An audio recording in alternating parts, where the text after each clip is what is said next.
10.2 में कृष्ण कहते हैं न मैं विदु सुरगना प्रभुवम न महर्षया अहम आदि देवानाम महर्षि नाम च सर्वशः, कि ना तो देवतागण मेरी उत्पत्ति ये ऐश्वर्य को जानते हैं ना महर्षिगण, क्योंकि मैं सब प्रकार से देवताओं और महर्षियों का भी कारण स्वरूप हूँ। तो इस तरीके से जब भगवान श्री कृष्ण बता रहे थे अपने ऐश्वर्य के बारे में कि मुझे कोई नहीं जानता, और बताते बताते भगवान ने बोला कि जिसको ये समझ आ जाता है, कहते हैं कि जो मेरे इस ऐश्वर्य तथा योग से पूर्णतया आश्वस्त है वह मेरी अनन्य भक्ति में तत्पर होता है, इसमें तनिक भी संदेह नहीं है।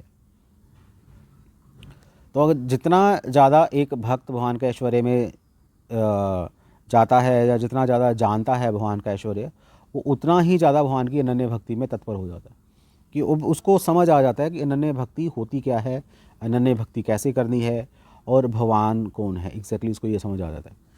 फिर 10.8 में श्री कृष्ण कह रहे हैं अहम सर्वस्य प्रभो मत्ता सर्वम पर्वतते। एक्चुअली 10.8, 9, 10 और 11 इसको चतुर्श्लोकी भगवद गीता भी कहा जाता है। अगर कोई ये कहे कि मैं 4 श्लोकों में भगवद गीता बताऊंगा तो वो ये 4 श्लोक हैं भगवद गीता के, 10वें अध्याय का श्लोक संख्या 8, 9, 10, 11। तो इन 4 श्लोकों पर बहुत सारे आचार्यों ने बहुत सारी कमेंट्रीज लिखी हुई हैं।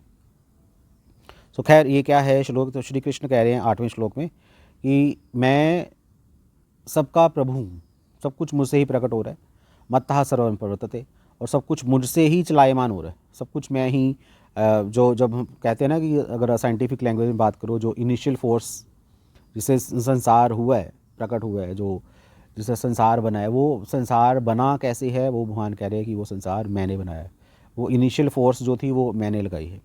इति मत्वा भजन्ते माम बुधा भाव समन्विता, जिसको ये पता चल जाता है वो बुद्धि और भावों का समन्वय करके, हार्मोनाइज करके दोनों को मेरी भक्ति में लगता है। मच्चिता मदगत प्राणा बोधयंत परस्परम, और ऐसे लोग क्या करते हैं, इनके चित्त मेरी सेवा में लग जाते हैं, मेरी भक्ति में लग जाते हैं।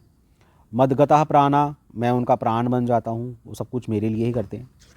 और ये करके कथयंतश्च माम नित्यम तुष्यंती च रमंती च, और मेरी कथा करके तुष्ट रहते हैं और मज़े करते हैं। श्री कृष्ण के डिवोटीज ऐसे रहते हैं। और देन तेषाम सतत युक्ता नाम भजताम प्रीतिपूर्वकम ददामी बुद्धि योगम तम ये न माम उपयंति थे।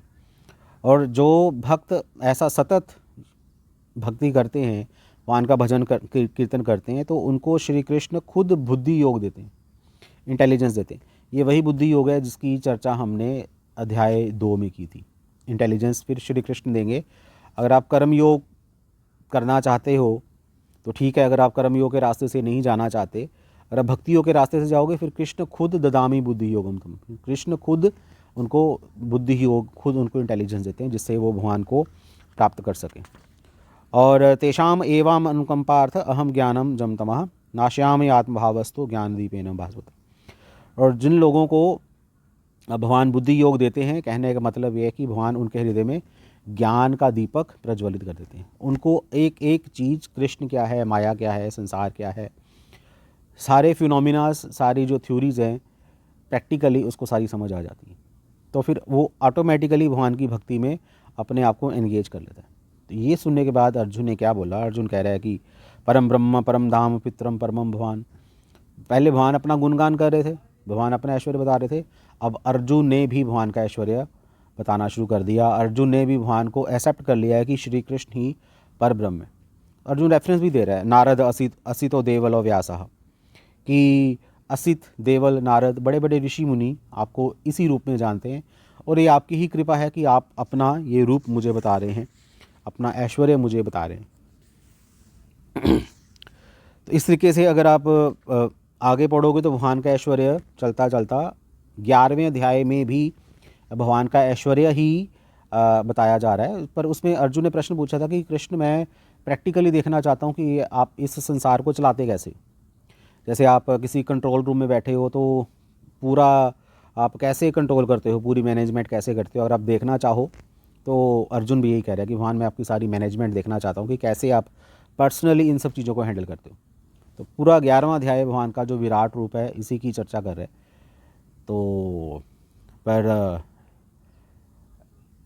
लास्ट में श्री कृष्ण क्या कहते हैं, 11वें अध्याय के लास्ट जो श्लोक है, अगर आप देखोगे ना, तो उसमें श्री कृष्ण भगवान ने वही सेम स्टेटमेंट बोली जो कि पहले के अध्यायों में बोली गई है। वो स्टेटमेंट क्या है? कृष्णा कह रहे हैं कि श्लोक संख्या 55 में, मत कर्म कृत मत परमो मत भक्ता संग वर्जिता निर्वैरः सर्वभूतेषु यह से मामेति पांडवा। कह रहे हैं, श्री कृष्ण कह रहे हैं, मत कर्म कृत मत परमो, मेरे लिए कर्म करो।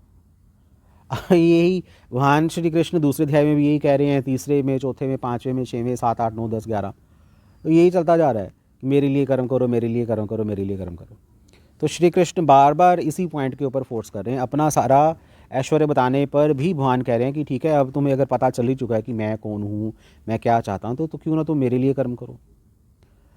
तो कहने का मतलब ये है कि अगर आप भगवत गीता को एक लाइन में बोलना चाहते हो कि भगवत गीता क्या है एक लाइन में, तो वो क्या है?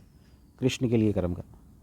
तो ये भगवत गीता का 11वां अध्याय ऐसे है कि भगवान का ऐश्वर्य है, और लास्ट में भगवान ने बोल दिया कि मेरे लिए कर्म करो। तो ये 10वां और 11वां अध्याय। हरे कृष्णा। श्रील प्रभुपाद की जय।